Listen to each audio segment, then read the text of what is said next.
Good afternoon, friends, students, alumni. I see all here. Welcome to this, what I think will be a remarkable, very special presentation of a book talk by Lan Yan, who is Managing Director and Head of Greater China Investment Banking at Lazard, one of the great financial advisory and asset management firms of the world.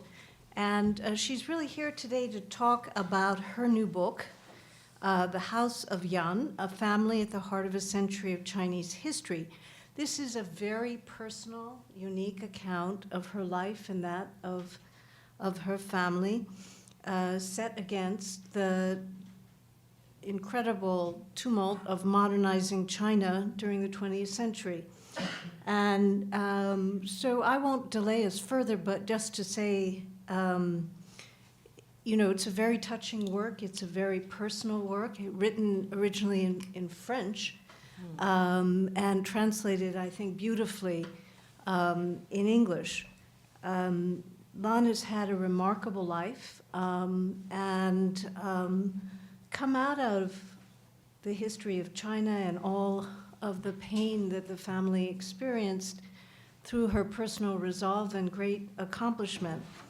And today is a really extraordinary business woman leader in China. But I think what we will have a chance to hear today is her own very special history of her family and her sense of the time in which they lived and the changes that occurred in China and how she herself navigated those changes for a life as a business leader in today's China. So thank you, Lan, for being with us. We're very honored to have you here. Please join me in welcoming Lan Yan. Okay, thank you very much, Dean Journal, for your very kind words and introduction. So, ladies and gentlemen, I'm so happy to meet you here to talk about my book today. As President Theodore Roosevelt once famously said, the better you know the past, the more you know about the past, the better you are prepared for the future. I would like to add that the more you learn about the China history, the better you understand China today. My book is about my family story of 3 generations, from my grandparents, my parents, and myself, through 100-year China modern history. My grandfather, Yan Baohang, was born in 1895, 1 year after First Sino-Japanese War. He was born in Liaoning, northeast China, Haicheng, and from a poor peasant's family. But he managed to go to school. I write in my book the story, how he managed to come to school. You will discover it if you read my book. And then he went to Shenyang for college. After his college, he decided to set up schools for children from poor family. He believed that the education can save the country. In 1927, my grandfather got financial support and went to Edinburgh University for study social conditions of workers at that time. After 2 years, he returned from Europe to Shenyang because at that time in China, in particular in northeast China, the situation was chaotic, and the Japanese intention to invade the northeast China was obvious. So, as everybody knows, on September 18, 1931, Japanese start the military attack to Shenyang. Few months later, so Japanese occupied 3 provinces of northeast. So they set up a puppet regime of there in these 3 provinces, and for 14 years. My grandfather started to involve actively in anti-Japanese movement as a leader. And then he moved to Nanjing. At that time, Nanjing is the nationalist government capital. And he was invited to join Chiang Kai-shek, and he worked with Madame Chiang Kai-shek, Song Meiling, as a leader of a new China New Life movement. I don't know if anyone knows this movement. It's my grandfather is the third, next to Chiang Kai-shek. And so this movement launched by Chiang Kai-shek to set up, to promote a moral value and Chinese tradition. So it was called at that time a China Culture Renaissance movement. So he was in Nanjing. This is a whole family picture. My grandfather, Yan Baohang, his wife, my grandmom, with their 6 children. My father was the youngest one, sitting in between. And at that time in Nanjing, 1937, my grandfather, Yan Baohang, met Zhou Enlai. Zhou Enlai convinced him to join Communist Party to lead for anti-Japanese war. And so my grandfather became secret agent under Zhou Enlai's direction during the Second World War. So he got some very important informations, among which Operation Barbarossa, which is to tell exactly the date, the timing of German attack Soviet Union. So my grandfather got this information in Chongqing. So you will discover how he get it. And then he passed through to Zhou Enlai. Zhou Enlai sent to Mao Zedong in Yan'an, and Mao Zedong sent a telegram to Stalin to inform them this very important information.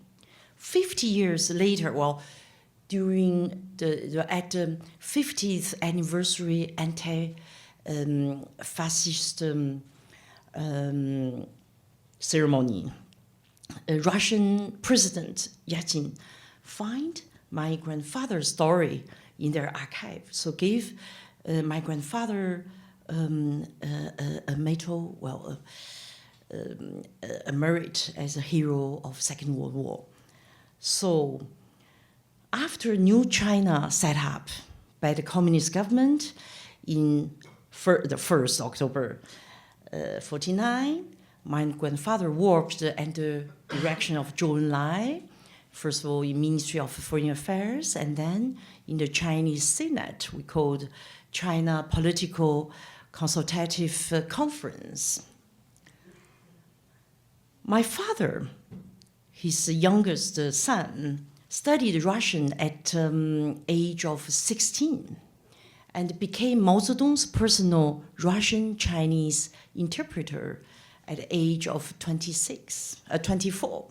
Married my mom, Wu Keliang, in 1955. In fact, my mom came from a bourgeois family, and her father came to U.S. In 1922. So he went to MIT to study technology of textile. And then he went to Juilliard Music School for violin for 3 years before he went back to China, married my grandmother.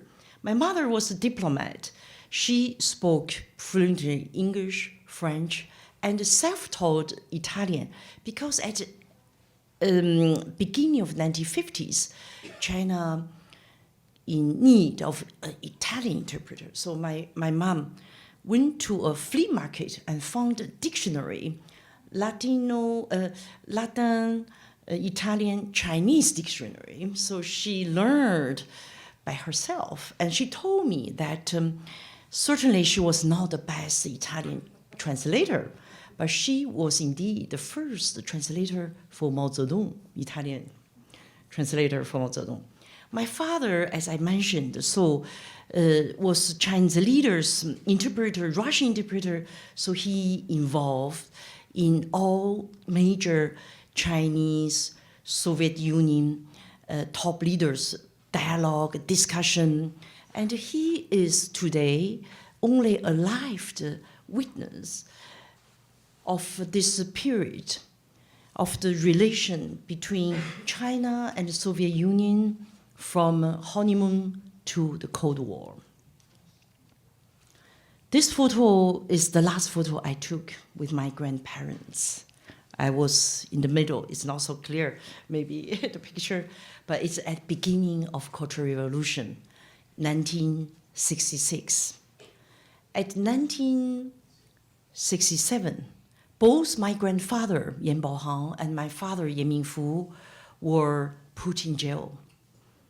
In the same jail, Qincheng, and but in the different confinement. It happened to be in the same corridor, but they never know each other. They never knew they were in the same corridor. My grandfather passed away 6 months later, and my family was notified 10 years later, officially, of his death. My father spent 7 years and a half in prison. It's the best time of his life, from 36 to 43 years old. And the only witness, suppose the witness was a radio, the radio at my family. And so they were suspected was a transmitter for spying activities. It's very comical. After 7 years and a half, the conclusion of the investigation said that after careful examination, it's a normal radio. So he spent 7 years and a half in prison without trial nor charge. So Cultural Revolution, it's really a disaster for my family and for that of millions of families in China. My mother, as you know, was diplomat, so she was sent to the re-education camp for 6 years, more than 6 years. And so I was alone in Beijing at the age of 10, and as often, for 1 year and a half before I joined my mom in Henan province, Shenqiu. So there is this re-education school. All the children whose parents were in the school, in this re-education school, gathering together while we were living in the center of this district. So this is a picture of, I call it as a boarding school in Shenqiu. I'm so happy to have my friend Yang join me today. So we spent a few years together in the school. And so we took the picture together. I still keep a life memory of our time there. These two photos have a 10 years difference. My father was released finally in 1975. And by the end of Cultural Revolution, it's not exactly the end, but 1 year earlier. And so we take this photo to witness our family reunion after almost 8 years separation. The Cultural Revolution ended by the rest of Gannon 4, and Deng Xiaoping launched economic reform and reopening for China. And I will share a story about this photo. So you can see a man, maybe it's not so clear, a man. So Deng Xiaoping and Mr. Frank Gibney, and behind my father, and the man in the back named Jiang Chunfang. He is a very famous scholar in China and used to be the chairman of Chinese translation publishing house. And he was also put in jail during the Cultural Revolution, same jail that my father, same prison. And when he was in prison, he thought, he tried to figure out what is the reason this Cultural Revolution and why this ignorance of Chinese during the Cultural Revolution. It's anti-culture revolution. So he think about the Enlightenment in France in 18th century. And he decided if one day he can come out of prison, he will set up a China encyclopedia house. As he did, he asked my father immediately after Cultural Revolution, both out of prison, he said, Mingfu, come, join me, let's set up this China encyclopedia house. So they get support from Deng Xiaoping, and they contacted Encyclopedia Britannica to set up a cooperation, to learn and to work together. So my father said this meeting in 1979. It's in this meeting, Deng Xiaoping talked for the first time the concept of market economy in socialist country, because he asked Deng Xiaoping whether or not the market economy principle can be applied also in socialist country like China. So it's a very interesting discussion and a very pragmatic attitude. So my destiny changed as that of China after Cultural Revolution. So I went to university, first was study French and then study law, and then went to Geneva to do a PhD in international law. Before I joined French law firm, became French lawyer for 20 years. Then I got an invitation from Lazard Investment Bank to be the head of Greater China. So today, when I look back, I said to myself, wow, what an amazing story my life has been. I want to end my introduction by the words of my father. When I asked him how, after so many suffering, how he can keep hope, he can always be optimist, alive. He just simply answered me. Compared to long history of China, all the upheavals it has been through, my suffering count for nothing. Thank you.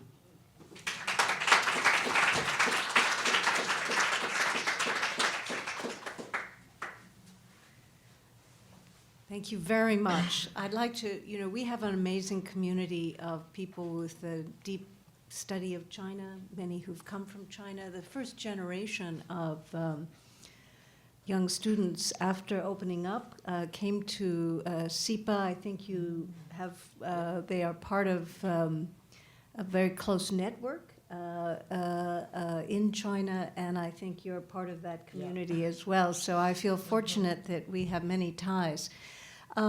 I think when you read this book, one of the astonishing things about it is the very personal perspectives around a lot of moments in history that are revealed. And I'm wondering if you could share with us how you researched this book a little bit, and then we'll open it up. Yeah, I think I think I'm very lucky because there are books already exist about my grandfather, Yan Baohang. And they are the memoirs of a lot of friends, of his friends. Today, most of them pass away. But they wrote memoirs, their stories about my grandfather. So for me, it's easier to gathering all this document. And so this is one part. And for my father, Yan Mingfu, he published his memoir, Yan Mingfu 回忆录 memoir in 2015.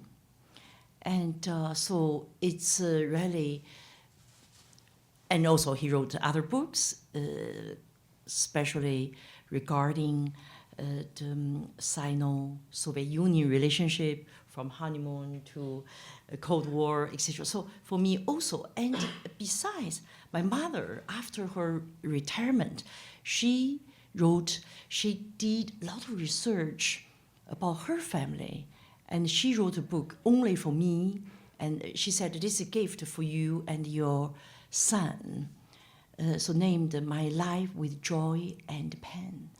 I'm very grateful for all of them. So it's a sort of a family tradition to carry on the writing the books and as a witness of the history. Lovely. Thank you. Let's open it up. Sir. I was curious as to why you waited so long to write this memoir. And also, the question will be too complicated. Can you say something about Zhou Enlai's role in the Cultural Revolution? Yeah. Okay, thank you. So why now and why before? So I lived more than 10 years in France. So you can notice maybe some French accent when I speak English. French is my first language. So when I was there, whenever I talked about my story, what I lived through Cultural Revolution, my friends were all very surprised, very astonished to learn what happened in China, what happened to my family during the Cultural Revolution. So they said, Lan, you must write down your family story. But I was busy. I was a lawyer and a lot of work. And but I realized at the same time, I really need to write down because lots of my foreign friends and also a lot of Chinese friends, younger generation, they know very little about Cultural Revolution, about the preceding years. So I said, one day I will write it. But when 7 years ago, let me see, 5 years ago, I was in Paris, and so I met a friend. She said, oh, Lan, what is your personal project? I said, oh, when I get retired, I will write a book about my family. She said, you should not wait. You have to start now. Finally, she was right, so I began. 2 years later, so I finished my book. It was 2017, so I published in French and in France. And now I'm so happy. Today it's translated. Today is the official day of my book launching, so you can find it in the library today in English. I'm so excited because so many friends can read it and can share and can learn. I think it's very important. I got a lot of emails, letters from my French readers. They said, Lan, we learned Chinese history at school, but your personal family story let us understand better the Chinese people's suffering and the upheavals of the past century. So this is why. And the role of Zhou Enlai, I just want to share a story with you. It's my family story.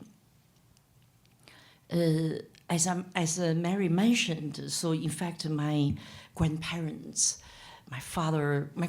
worked with Zhou Enlai during 1930s, during Second World War, and my father after, during 1950s, 60s, worked with Zhou Enlai, Mao Zedong for Sino Soviet relationship, etc. So it's a really great friend of the family. And I met him a few times when I was young with my grandparents. And so the Cultural Revolution changed everything. My grandfather and my father were both despaired and put in jail. My grandmother was alone because all their 6 children, so my uncles, my aunties, all either put in jail, house arrest, or sent to the re-education camp.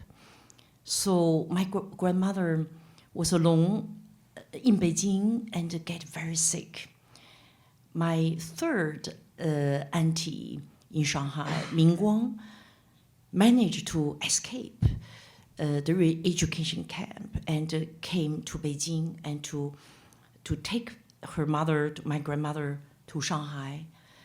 And it's a very at late stage of her illness. So she didn't have a penny. She borrowed money because her husband was also a minister, and they all arrested and no money. So they borrowed from the friends.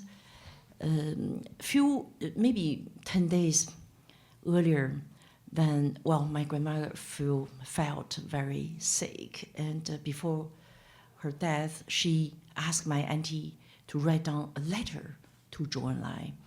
And first of all, she said, dear Premier Minister, first of all, I believe, I'm convinced my husband Yan Baohang and my son Yan Mingfu both are innocent.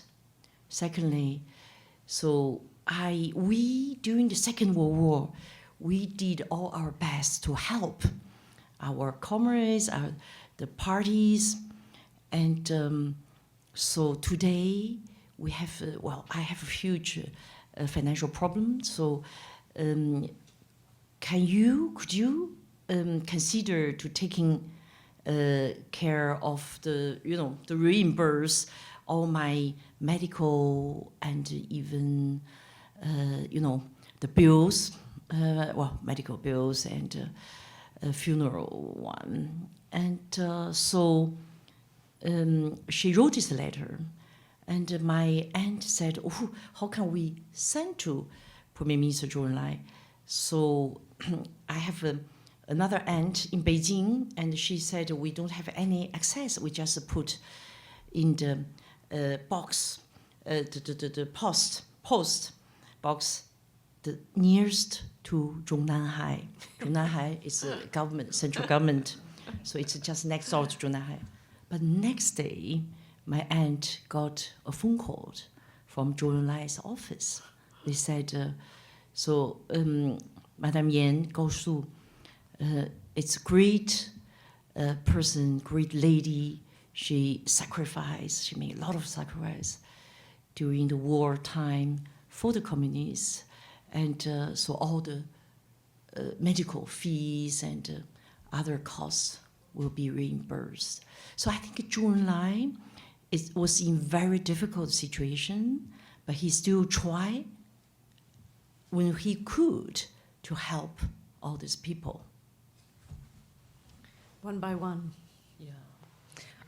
Other questions? Yes, please. Why did you decide to write your book in French instead of Mandarin? So, yes. First of all, as I said, I spent many years in France. So when the French friend asked me, I told the story. So they said, "Lan, you must write." So I said, okay, I must write in French to let them understand. There's the first reason. Second reason, my French is my first foreign language. Why? Because during the Cultural Revolution, so all the books, classical one, modern one, Western one, Chinese classical one, were forbidden. But we still can manage to borrow from friends, from some families, some classics. I read a lot. The French classics, I remember Balzac, Victor Hugo, Émile Zola, you just name it, but all in Chinese. And it was, for me, it's the window to West. And also, so to allow me to escape this darkness of our life and this sickness and madness of this so-called revolution. You can see around you, so the people despaired. My world turned totally upside down. But in the book, I find, a lot of interesting stories and curiosities. So after Cultural Revolution, when I have a choice, I said, okay, I want to learn French because I want really to read all these classic books in its original language, to appreciate its beauty of the language and its originality. So this is why French is still my first foreign language. And besides, French is a language of freedom. I can write whatever I want. So this is the reason why I choose, first of all, to publish my book in France. Thank you. Other questions? In the back. Hi, I was like, other thing, what kind of impact do you think the book will leave on Chinese PRC, Chinese community right now? Since even for the Cultural Revolution, is the kind of history the government don't want to talk too much about. So what kind of impact? Is that right, or is the Yeah, Cultural Revolution something that is actually people can talk about because it was, a different moment in China, a different leadership in China? Is that something a safe subject? Or Yeah. maybe? First of all, as I said, I really want my book to be published in Chinese, either translated or I rewrite, because this book is mainly designated to foreign friends, to let you know the Chinese history, Chinese stories. But my book in Chinese, for me, it's very important because I like to young people, young generation Chinese, read my book, learn the history. I just discussed with Mary, with my team, in China. So the member of my team are born after 1980s, 1990s, even 2000. So when I ask them, what about, do you know about the Cultural Revolution? Most of them know very little, didn't know about too much. Two reasons. First, they said when we went to university, and so in the China Modern History book, it's only a few pages talk about the Cultural Revolution, very simple. So it's the biggest mistake of Communist Party, that's all. And so without deep analysis, etc. Second one is their parents didn't or do not like to share with them, do not like to talk with them, the suffering they had during the Cultural Revolution. So this one is quite general. In China, most of parents of our generation, they don't want to talk about this. It's so painful, it's too painful to reopen this bad souvenir, bad memory. And they want their children, they want next generation to chasing the better life and to do the higher study and to change their life.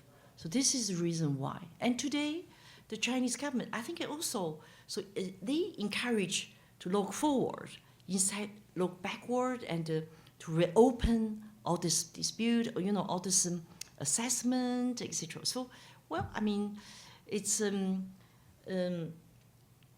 sometimes it's a change, right? So, I mean, in fact, immediately after Cultural Revolution, Deng Xiaoping and the Deng Xiaoping leadership, they have a Central Committee decision condemn Cultural Revolution very clearly. And last year, it was 50 years, Cultural Revolution. anniversary. So only 1 or 2 articles, official articles, talk about it, condemn about it, but with a tone very nuance. So I think it's the reality. But we can still talk about it. I think we need to talk about it because for the memory and because it's important to learn from the history and to avoid the repetition of all the mistakes. Thank you. Other, in the far back, yes. So I wonder, what do you think is the biggest challenge for China in terms of social problems now?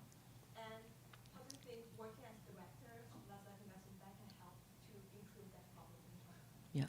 The problem is Social problems in China today, what do you see as the biggest challenges for China? the social problems. Yes, yeah. So I think it's the social problems.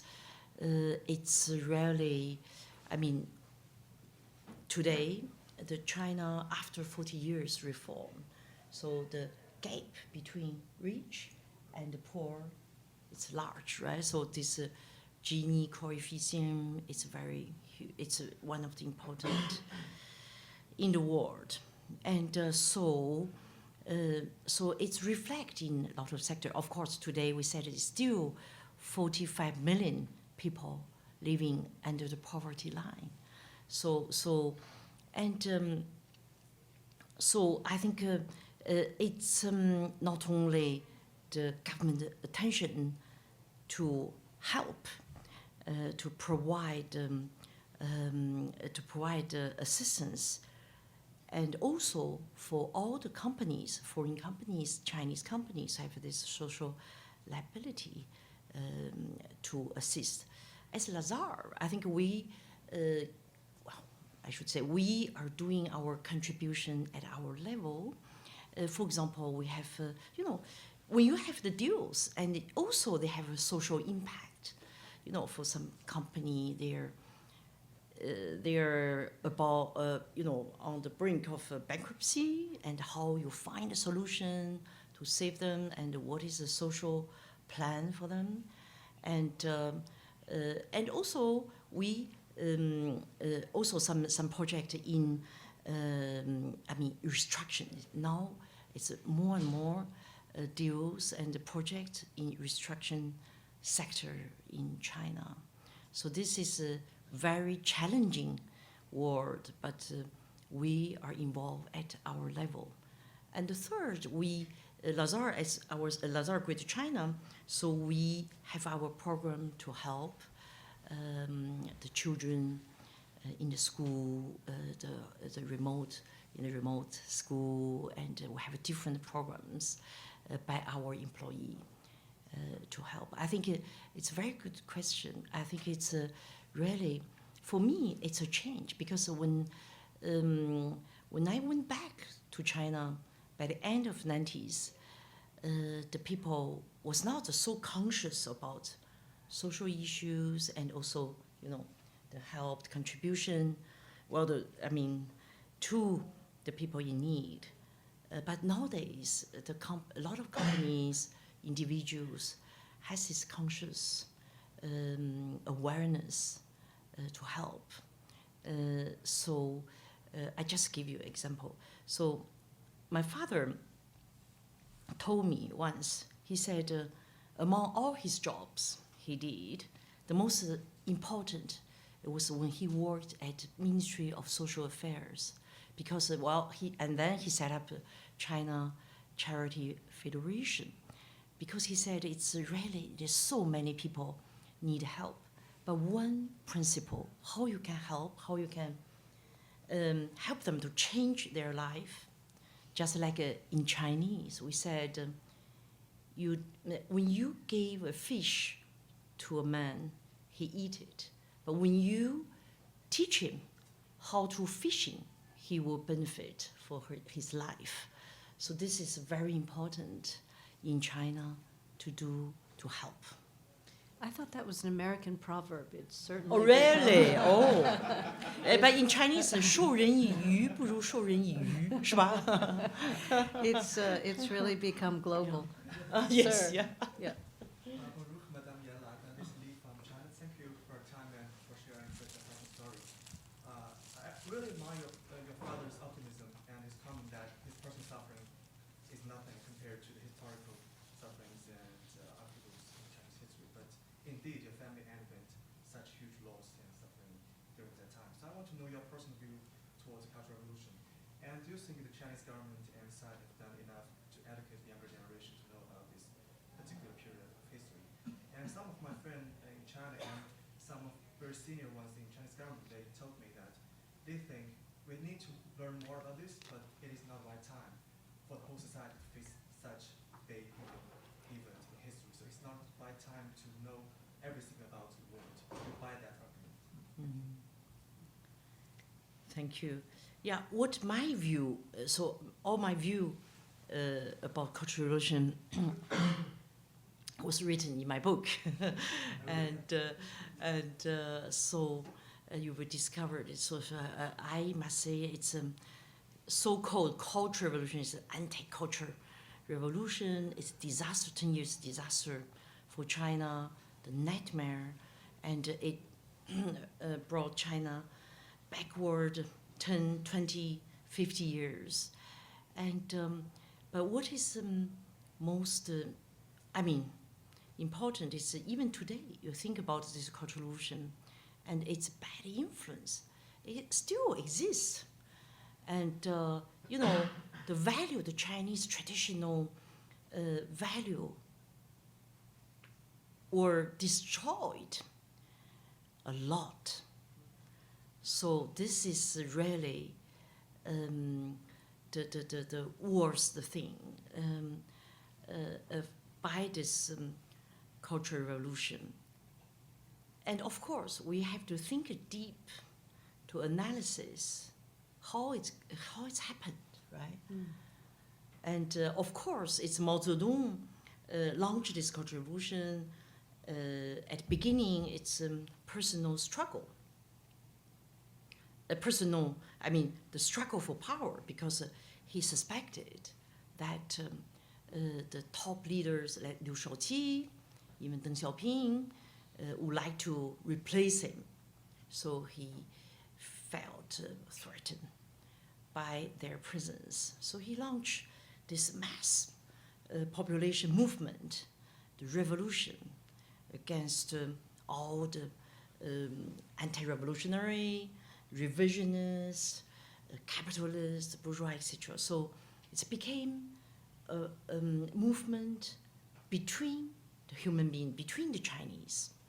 So in these circumstances, my family, like lot of families, millions of families, became the totally victim of this so-called revolution. But the deep reason, also the system. How can it happen, right? So the system, still the feudal system, after 1,000 years, the Chinese, even we think about the latest 100 years, the China political system was from feudal system to semi-feudal, semi-colonial, and the Confucius political thinking played always very important influence. You have to respect the supremacy of the emperor, right? So all that, the people were blended. In particular, China was isolated. So all this all this led this massive movement called AntiCulture Revolution. We must remember that. We must analyze that. So I think there the moment the government don't want to talk because they want to concentrate people's attention for the future. So I think it's always the history. You can see in any society in the world, if you have this such mass dramatic event, they need time and need courage to think it over, to find the reason, and to judge it, to make the judgment. Just like I think it took 50 years for French government to recognize their responsibility of collaboration by Vichy government with Nazi Germany and chase down Jews, right? So 50 years, of course. I think it will happen in China sooner or later. But for you, the younger generation, when you have a chance, when you have opportunity, you have to educate yourself. You have to learn by yourself. You have to learn to analysis and to draw your own conclusion. Well, thank you very much. I think we've reached our end of time, unfortunately, but this has been a very special chance for us to hear from you. I think we might even have some copies of the book, if I'm not mistaken, that are available if anyone would like to purchase and get an inscription.